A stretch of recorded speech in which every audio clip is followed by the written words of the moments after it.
할렐루야. 이렇게 영상을 통하여 여러분과 만나게 되어 참 기쁩니다. 우리 집중하여 말씀 가운데로 나아갑시다. 오늘 여러분과 함께 나눌 말씀은 다니엘서 3장 1절부터 18절까지입니다. 본문이 길어서 읽지는 않겠지만 여러분들 꼭 성경과 함께 설교를 들으시면 좋겠습니다. 지난 시간 살펴봤던 내용을 간단하게 말씀드리겠습니다. 2장에서 느부갓네살 왕은 다니엘을 통하여 그 꿈의 내용과 그 꿈의 의미에 대해서 들었습니다. 먼저 그 꿈의 내용은 이러했습니다. 어떤 신상을 하나 보죠. 우리 화면을 함께 보실까요? 잘 보이시죠? 자, 그 신상의 머리는 무엇으로 되어 있습니까? 순금으로 되어 있습니다. 가슴과 팔은 은, 배와 넓적다리는 놋, 그리고 종아리는 무엇으로 되어 있습니까? 쇠로 되어 있습니다. 그리고 발은 새와 진흙으로 되어 있습니다. 그런데 이 신상을 향하여 갑자기 돌이 하나 날아오더니 발에 떨어집니다. 우리 화면을 한번 보실까요? 멋있습니다. 자, 신상은 곧바로 무너지면서 산산조각 납니다. 그 후에 신상을 친 돌은 산이 되어 온 세계에 가득 채웁니다. 이것이 꿈의 내용이었습니다. 자, 다니엘은 곧바로 꿈의 의미를 말합니다. 신상의 각 부위는 세상을 다스리는 제국이라고 이야기하지요. 특별히 순금으로 된 이 머리 부분은 바벨론을 가리킨다고 분명히 밝힙니다. 그런데 나머지 부분은 구체적인 나라의 이름을 명시하지 않은 채 앞으로 세워질 제국이라는 정도만 이야기합니다. 그리고 갑자기 날아온 돌은 하나님이 세우실 나라임을 이야기합니다. 종합하면 이런 말입니다. 바벨론 제국은 다른 제국에 의하여 망할 것이고, 바벨론 제국을 망하게 한 그 나라는 또한 다른 제국에 의하여 망할 것이다. 이런 일들이 몇 차례 반복되다가 결국에는 하나님의 제국에 의하여 세상의 제국이 망할 것이고, 결국에는 그 하나님의 제국이 마침내 세상을 뒤덮고 영원히 살아남을 것이다 였습니다. 하나님께서 앞으로 이 세상을 어떻게 다스릴지에 대한 큰 그림을 본 것이죠. 느부갓네살 왕은 이 진리를 듣고 진리가 주는 감동에 그대로 받습니다. 진리가 주는 감동을 그대로 받지요. 그래서 하나님을 찬송합니다. 심지어 다니엘을 바벨론의 지혜자 중에 가장 높은 사람으로 올립니다. 끌어올립니다. 그리고 다니엘의 세 친구들도 지방의 가장 높은 관리로 임명을 하게 됩니다. 여기까지가 2장의 내용이었고, 지난 시간까지 우리가 살펴본 내용이었습니다. 어떻게 좀 기억이 나세요? 자, 그런데 한 가지 문제가 생깁니다. 그것이 무엇이냐면, 당시 왕궁에 있었던 지혜자들을 포함해서 바벨론 제국에 있었던 모든 관리들이 바벨론 제국은 언젠가는 다른 제국에 의하여 망할 것이다 라는 이 다니엘의 꿈의 해석을 알게 되었다는 것이죠. 모를 수가 없습니다. 어쩌면은 일반 백성들도 소문을 통하여 이 소식을, 이 사실을 들었을지도 모르지요. 여러분, 제가 질문을 하나 드려볼까요? 만약 이대로라면 제국이 제대로 유지될 수 있을까요? 유지될 수 없는 상황입니다. 느부갓네살 왕이 아무리 탁월하고 아무리 강력한 왕일지라도 아직 바벨론 제국은 수많은 나라들이 느슨하게 연결되어 있는 불완전한 상태의 제국입니다. 언제, 어디서, 무슨 일이 일어나도 전혀 이상할 것이 없는 상태이지요. 이런 상태에서 바벨론 제국은 다른 제국에 의하여 망할 것이다 라는 소문이 퍼진다면 그것은 바벨론 제국에게 아주 치명적인 일이 될 것입니다. 바벨론 제국의 그 느부갓네살 왕도 이 사태의 심각성을 모르지 않았을 것이에요. 그래서 그는 결단을 내려야 했습니다. 나라를 이대로 방치하든지 아니면 새롭게 재정비를 하든지 어떻게 했을까요? 그는 꿈의 의미를 뒤집어 보기로 결단합니다. 제국을 다시금 재정비하기로 결심을 한 것이죠. 결국 다음과 같은 일을 감행합니다. 그것이 오늘 본문 3장 1절에 나와요. 제가 읽어드릴 테니까 잘 한번 들어보세요. 3장 1절. 느부갓네살 왕이 금으로 신상을 만들었으니 높이는 60규빗이요 너비는 6규빗이라. 그것을 바벨론 지방의 두라 평지에 세웠더니 너비가 2.7m, 높이가 27m인 아주 길쭉한 그러나 아주 커다란 금신상을 두라 평지에 세웁니다. 우리 화면을 한번 보실래요? 화면에 나옵니다. 자, 보이시죠? 아마도 이 금신상은 이런 의도를 가지고 세워졌을 겁니다. 꿈속에서는 머리 부분에만 국한되어 있던 바벨론이 신상 전체로 확장된 것이죠. 신상 전체가 다 바벨론을 의미한 것입니다. 다른 제국이 차지할 부분이 없다는 의미입니다. 어떠한 제국도 바벨론 제국을 대신할 수 없다. 바벨론 제국은 다른 나라에 의해서 망하지 않는다라는 강력한 선언입니다. 특별히 꿈에서 가장 취약했던 부분인 발 부분도 무엇으로 되어 있습니까? 금으로 되어 있습니다. 즉 그곳으로 하나님이 보내신 돌이 날아와도 신상은 절대 부서지지 않는다 라는 의미였죠. 바벨론 제국은 하나님에 의해서도 절대 망하지 않는다라는 강력한 선포, 선언입니다. 인간의 제국이든 하나님의 제국이든 그 어떤 제국에 의해서도 바벨론 제국은 무너지지 않는다라는 것을 제국 전체에 선포한 것이죠. 참 대단한 결단입니다. 자, 이제 느부갓네살 왕은 한 걸음 더 나아갑니다. 완공된 금신상을 기념해야 한다는 명목으로 제국의 모든 관리들을 두라 평지에 모이게 하죠. 특별히 기념식에서는 아주 중요한 순서가 마련되어 있었습니다. 그것은 두라 평지에 모인 그 제국의 모든 관리들이 웅장한 음악에 맞추어 일제히 동시에 금신상에 절을 해야 하는 것이었습니다. 여러분, 이 엎드림이 무엇을 의미할까요? 앞에서 말한 모든 것들을 다 받아들인다는 의미입니다. 바벨론 제국은 어떠한 제국에 의해서도 망하지 않는다. 바벨론 제국이야말로 정말 영원한 제국이다. 이스라엘의 하나님도 느부갓네살에게는 안 된다 라는 것을 받아들인다는 뜻이지요. 그렇기 때문에 금신상에 절을 하지 않는다는 것은 아주 끔찍한 일을 당해야 한다는 말과 같습니다. 6절 한번 읽어볼까요?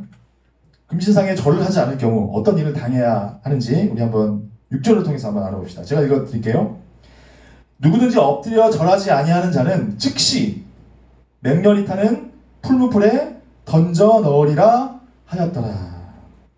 금신상에 절을 하지 않으면 어떻게 됩니까? 즉시 불에 타 죽어야 했습니다. 자, 어떠하십니까? 여러분, 느부갓네살 왕의 이러한 모습들을 쭉 지켜보시면서 여러분들은 어떠한 마음이 드셨습니까? 느부갓네살의 이러한 모습들을 통하여 여러분들에게 다가오는 것은 무엇입니까? 우리는 지금 영원한 제국을 세우려고 하는 한 인간을 보고 있는 것이죠. 어떠한 제국도 범접할 수 없는 정말 단 하나의 유일무이한 제국을 만들려고 하는 한 인간을 보고 있는 것입니다.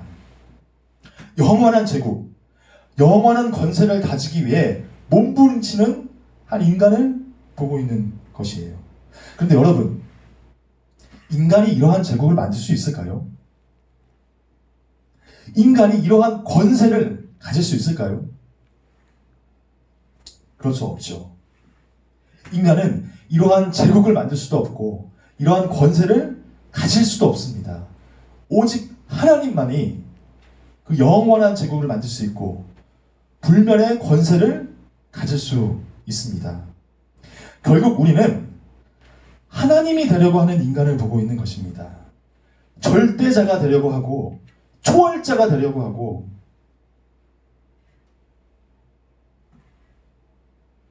그런 인간을 보고 있는 것이죠. 여러분들 이 모습이 어떻게 다가오십니까? 이런 예를 한번 들어볼까요? 설교를 준비하는 일은 저에게는 참 즐거운 일입니다. 아주 뜻깊은 일이고 아주 감격스러운 일입니다. 특별히 여러분들을 통하여 좋은 피드백들을 이렇게 들을 때면 없던 힘도 나고 더 열심히 노력해야지 라는 마음이 생깁니다. 그럼에도 솔직히 말씀드리면 이 일이 마냥 즐겁지만은 않다는 것이죠. 여러분들이 직장에서 힘겹게 일을 하시는 것처럼 또 학교에서 열심히 또 힘들게 공부하는 것처럼 저 역시 이 설교를 준비하는 일이 아주 힘겨운 일입니다. 무엇보다 설교를 준비하면서 제가 가장 먼저 하는 일은 메시지를 찾아내는 일입니다. 이 한 단락 안에 수많은 메시지들이 들어있지요. 그 중에서 단 하나의 메시지를 뽑아내야 합니다. 그러기 위해서는 본문 그리고 여러 참고 도서들을 참 여러 번 읽어야 해요. 연구와 깊은 묵상이 필요합니다. 그렇게 겨우 메시지가 하나 나오면 이 중심 메시지를 설교 때 아주 잘 드러내게 하기 위해서 설교 전체를 잘 구성하려고 합니다.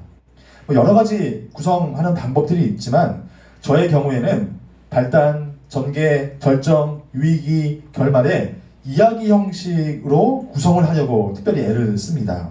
그것이 제가 가장 잘할 수 있는 방법이고 또 반응도 가장 좋았어요. 어느 정도 이 설계의 뼈대 구성이 만들어지면 이제 실제 원고 작성에 들어갑니다. 이때 중요한 것은 쓸데없는 말은 빼고 꼭 필요한 말만 기록하는 것입니다.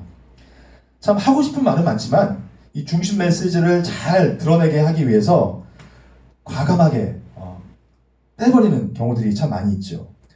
그런데 이때 이러한 마음이 저에게 듭니다. 어떤 마음이냐면 조금 더 완벽하게 라는 마음이 들어요. 조금 더 완벽하게.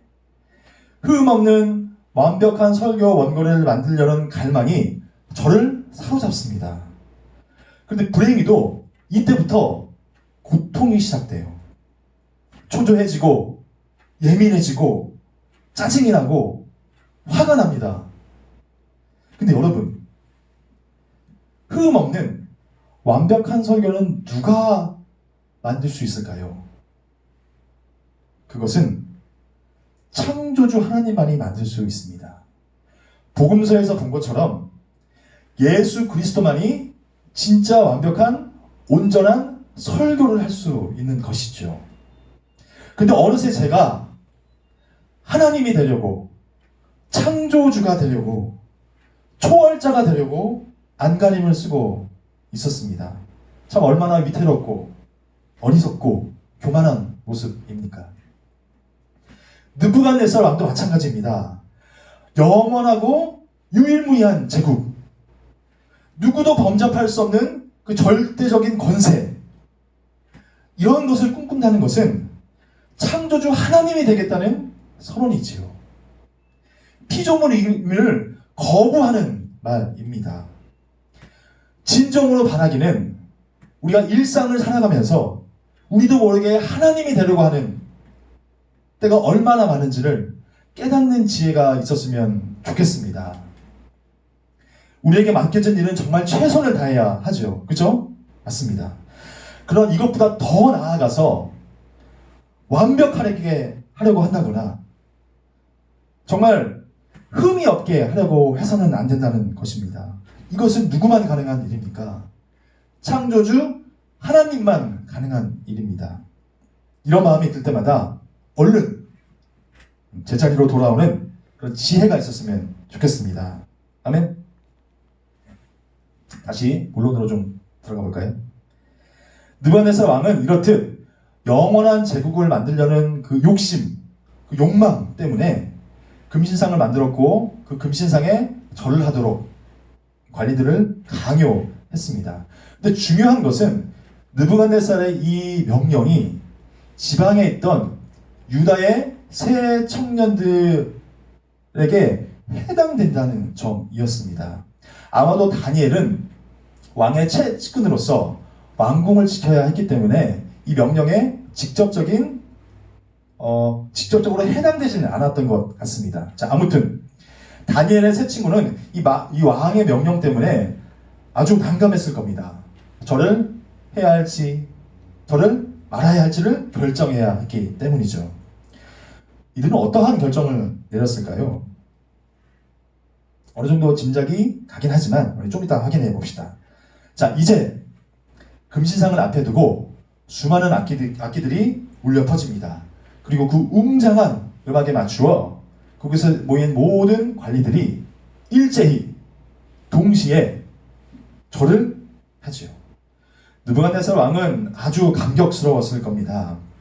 바벨론 제국을 영원한 제국으로 만들기 위한 첫 단추를 이제 막 채웠기 때문이지요. 무엇보다도 수많은 나라와 수많은 민족과 수많은 언어와 수많은 문화로 뒤섞였던 이 바벨론 제국이 처음으로 하나가 되는 모습을 보았기 때문입니다. 아주 느부갓네살 왕은 감격스러웠을 겁니다. 바로 이거구나. 바벨론 제국을 하나로 만들고 전부 다 더 강하게 만들고 정말 영원한 제국으로 만들 수 있는 방법은 나의 분신과도 같은 이 금신상에 절을 하도록 시키는 것이구나 라는 생각을 지금 가지고 있었을 겁니다. 바로 그때 바벨론 제국의 지혜자 중에 갈대아 사람들이 느부갓네살 왕을 찾아옵니다. 그리고 다음과 같은 보고를 합니다. 제가 12절을 읽어드릴 테니까 잘 한번 들어보시기 바랍니다. 이제몇 유다 사람 사드락, 메삭, 아벳느고는 왕이 세워 바벨론 지방을 다스리게 하신 자이거늘 왕이여, 이 사람들이 왕을 높이지 아니하며 왕의 신들을 섬기지 아니하며 왕이 세우신 금신상에 절하지 아니하나이다 라는 보고를 합니다. 유다의 새 청년은 금신상에 절을 하지 않기로 뜻을 정했고 실제로 두라 평지에서 금신상에 절을 하지 않았습니다. 그리고 그것을 바벨론의 지혜자였던 갈대아 사람들이 지켜보고 있다가 절하지 않는 모습을 보고 바벨론 왕인 느부갓네살 왕에게 일러 바친 것입니다. 느부갓네살 왕은 이 반역과도 같은 일에 다음과 같이 대처를 합니다. 유다의 새 청년에게 다음과 같은 말을 한 것이죠. 15절을 제가 읽어드릴 테니까 잘 들어보세요. 15절, 이제라도 너희가 준비하였다가 나팔과 피리와 수금과 사면금과 양금과 생황과 및 모든 악기 소리를 들을 때에 내가 만든 신상 앞에 엎드려 절하면 좋거니와 너희가 만일 절하지 아니하면 즉시 너희를 맹렬히 타는 풀무불 가운데 던져 넣을 것이니 능히 너희를 내 손에서 건져낼 신이 누구이겠느냐 하니, 이들을 당장 풀무불에 던져 넣어야 했지만 느부갓네살 왕이 아주 아끼는 신하였기 때문에 한 번 기회를 더 준 것 같습니다. 근데 여기서 우리가 눈여겨봐야 할 부분이 있습니다. 그것은 왕의 마지막 말입니다. 느부갓네살 왕은 이 세 명의 유대 청년에게 너희를 내 손에서 건져낼 사람이 누구이겠느냐라고 말하지 않고 너희를 내 손에서 건져낼 신이 누구이겠느냐라고 말합니다. 어떻습니까? 결국 느부갓네살 왕은 끝까지 자신을 사람과 비교하지 않고 신과 비교하고 있습니다. 신은 물론이고 다른 신들은 물론이고 이스라엘의 하나님도 자신한테 상대가 안 된다고 말을 하고 있는 것이죠.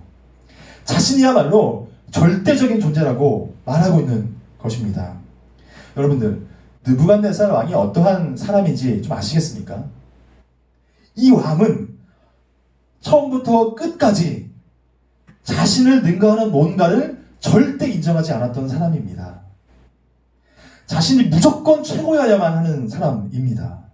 이 인자의 자리도 절대 용납하지 않는 사람이지요. 느부갓네살 왕이 어떤 존재인지 아셨다면 이런 왕이 지배하고 있는 바벨론 제국도 어떠한 나라인지 짐작이 가실 겁니다. 바벨론 제국은 어떠한 나라입니까? 하나님의 자리에 인간이 머무르고 있습니다. 하나님이 하실 일을 인간이 하려고 하는 곳입니다. 즉, 창조 질서가 완전히 뒤바뀐 곳이죠. 어떤 곳인지 좀 아시겠죠? 자, 이런 느부갓네살 왕을 향하여, 이러한 바벨론 제국을 향하여 유다의 세 청년 사드락, 메삭, 아벳느고는 다음과 같은 말을 합니다. 먼저 16절을 제가 읽어드릴게요. 16절 한번 들어보시기 바랍니다. 사드락과 메삭과 아벳느고는 왕에게 대답하여 이르되 느부갓네살이여, 우리가 이 일에 대하여 왕에게 대답할 필요가 없나이다. 특이한 것이 하나 있는데 발견하셨습니까? 이 세 명의 유다 청년들은 느부갓네살 왕을 처음 부를 때 왕이라는 호칭을 떼고 그의 이름만 부릅니다. 느부갓네살이여. 이게 무슨 말일까요? 왕이라고 하는 호칭 안에는 신이라는 의미가 담겨 있습니다. 결국 왕이라는 호칭을 빼버렸다는 말은 당신은 신이 아닙니다 라고 말하는 것이죠.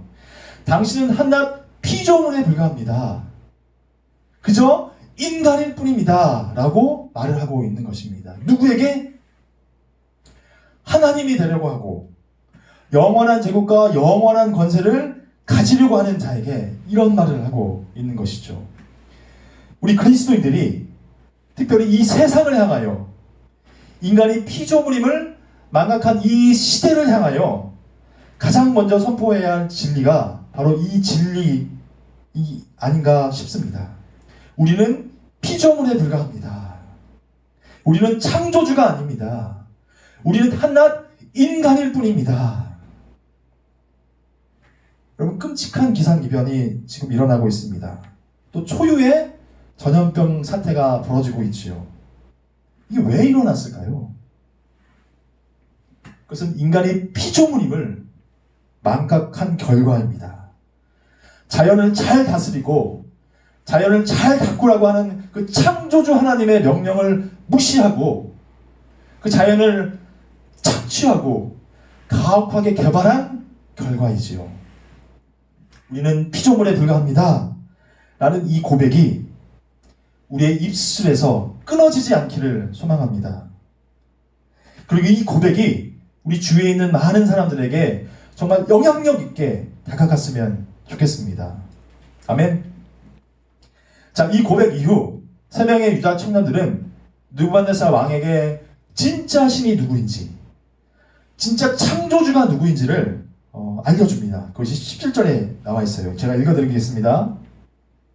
왕이여, 우리가 섬기는 하나님이 계시다면 우리를 맹렬히 타는 풀불 가운데서 능히 건져내시겠고 왕의 손에서도 건져내시리이다. 이스라엘의 하나님이야말로 진짜 신이고 가장 위대한 창조주이고 구원자이시고 전능자라는 사실을 알려주고 있는 것이죠. 진정으로 바라기는 창조주 하나님을 망각한 이 시대 가운데에, 구원자를 인정하지 않는 이 시대 가운데에 우리가 섬기는 하나님이 창조주이시며 구원자이심을 강력하게 선포하는 저와 여러분들이 되었으면 좋겠습니다. 사실 지금 우리가 살펴본 이 두 고백, 다른 고백이 아니죠. 같은 고백을 다르게 표현했을 뿐입니다. 중요한 것은 이 시대가, 이 사회가, 그 안에 있는 한 사람 한 사람들이 우리가 피조물이라는 사실과 하나님이 창조주이고 구원자라는 사실을 망각하고 있다는 사실입니다. 부정하고 있다는 사실이지요. 이러한 시대를 향하여, 이러한 사회를 향하여, 그리고 그 한 사람 한 사람들을 향하여 이 진리를 영향력 있게 선포하는 저와 여러분들이 되었으면 좋겠습니다. 근데 어떻게 하면 그럴 수 있을까요? 선포는 누구나 할 수 있습니다. 그런데 이 선포가 사람들의 마음 가운데 새겨질 수 있게끔 어떻게 할 수 있을까요? 분위기 잡고 말하면 될까요? 위협조로 말하면 될까요? 18절을 제가 읽어드리겠습니다. 18절. 그렇게 하지 아니하실지라도 왕이여, 우리가 왕의 신들을 섬기지도 아니하고 왕이 세우신 금신상에게 절하지도 아니할 줄 아옵소서. 그렇게 하지 아니하실지라도 라는 이 고백이 여러분들에게는 어떻게 다가오십니까? 이 고백은 하나님이 자신들을 풀무불에서 건져주실 수 있지만 건져주지 않으실지라도 하나님을 신뢰한다는 고백입니다. 선언이지요. 하나님께서 나에게 최악의 일을 경험하게 하신다 할지라도 그 하나님의 일하심을 진심으로, 전심으로 찬양, 신뢰한다는 고백입니다. 내가 코로나에 걸릴지라도 나를 향한 그 하나님의 일하심을 찬양한다는 고백이에요. 우리 집이 홍수로 떠내려간다 할지라도 나를 향한 그 하나님의 일하심을 기뻐한다는 고백입니다. 그렇기 때문에 이 고백, 그렇게 아니하실지라도 라는 고백은 그냥 할 수 있는 고백이 아니에요. 여러분들 이 고백 하실 수 있으시겠습니까? 어떻게 하면 이 고백을 전심으로 할 수 있을까요? 그것은 단 하나밖에 없습니다. 자신이 피조물임을 매 순간 뼈저리게 인정해왔던 자만이 할 수 있는 고백입니다. 자신의 뜻대로 세상을 만드신 창조주의 그 자유를 매 순간 뼈저리게 인정하는 자만이 이 고백을 할 수 있는 것이지요. 일주일에 한두 번, 한 달에 한두 번 고백하는 사람이 그렇게 하지 아니하실지라도 라는 고백을 진심을 담아서 할 수 있을까요? 할 수 없습니다. 절대 할 수 없어요. 앞에 두 고백. 당신은 신이 아닙니다.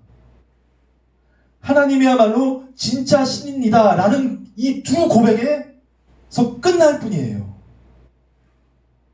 그렇게 하지 아니하실지라도 라는 이 고백은 유다의 새 청년들이 평소에 어떠한 생각을 가지면서 살았는지를 아주 여실하게 보여주는 증거입니다. 사랑하는 예담 청년, 청소년 여러분, 우리들도 이들처럼 인간은 피조물에 불과합니다 라는 이 고백과 하나님은 전능한 창조주이시고 우리 피조물들을 자유롭게 섭리하겠다는 그 사실을 단 한순간도 망각하지 않는 저와 여러분들이 되었으면 좋겠습니다. 진짜 크리스천이 되었으면 좋겠습니다. 그래서 창조 질서가 뒤바뀐 이 세상을 향하여, 이 시대를 향하여, 사람들을 향하여 이 진리를 말하는 저와 여러분들이 되었으면 좋겠습니다. 그리하여 이 진리 가운데 정말 하나님의 성령의 힘이 역사하는 그 고백이 되었으면 진심으로 좋겠습니다. 이 고백이 일주일 동안 여러분들의 입술에서 끊이지 않는 한 주가 되기를 간절히 소망합니다. 기도하고 마치겠습니다. 하나님, 우리 다니엘, 특별히 우리 다니엘의 세 친구 사드락, 메삭, 아벳느고를 통하여 우리가 매 순간 어떤 생각을 가지며 살아야 할지에 대해서 배웠습니다. 하나님, 저희들은 피조물에 불과합니다. 하나님, 그리고 하나님은 창조주이십니다. 라는 이 고백이 매 순간 저희들의 입술의 고백 가운데 끊어지지 않게 하여 주시옵소서.